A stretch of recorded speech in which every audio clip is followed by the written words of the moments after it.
আজকে আমি তোমাদের সাথে শেয়ার করব যে আমাদের রাজবংশীদের বিশুয়া কিভাবে সেলিব্রেশন হয়। সকালবেলা স্নান সেরে তাড়াতাড়ি করে শাড়ি পরে আজকে রেডি হয়ে গেছি। আর দেখছি আমার শাশুড়ি মা এখানে ছোলা ভাজছে। আজকের পুরো দিনটাই থাকবে ভাজাভুজি টাইপের। তো এখানে অনেক কিছু ভাজতে হয়, যেরকম চিড়া ভাজতে হবে, ছোলা ভাজতে হবে, চাল ভাজতে হবে, নিম পাতা ভাজতে হবে, আর ঘুগনি তৈরি করতে হবে। আমি এদিকে প্রেশারে ঘুগনি বসিয়ে দিই। আর সবথেকে ইম্পর্টেন্ট যেটা হচ্ছে, এই যে এই পাতাটা দেখতে পাচ্ছ, এর পাতার ভালো নাম কি আমি জানি না, বাট আমাদের রাজবংশী দিয়ে বলে পানিমথারি। আর এটা হচ্ছে ময়না কাটা, সাথে আছে কিছু নিম পাতা। এই সমস্তগুলো একসাথে অ্যাড করে সেটা ঘরের চালে গুঁজে দিতে হয়।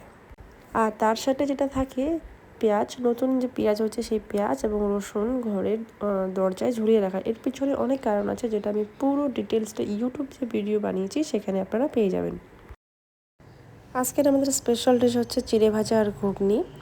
তো আজ এতটুকুই, দেখা হচ্ছে আগামী ভিডিওতে। আর অবশ্যই একবার ইউটিউব চ্যানেলে ভিজিট করে নেবেন, সেখানে পুরো ভিডিও ডিটেলসে দেওয়া আছে। তো বাই, ভালো থাকবেন, সুস্থ থাকবেন।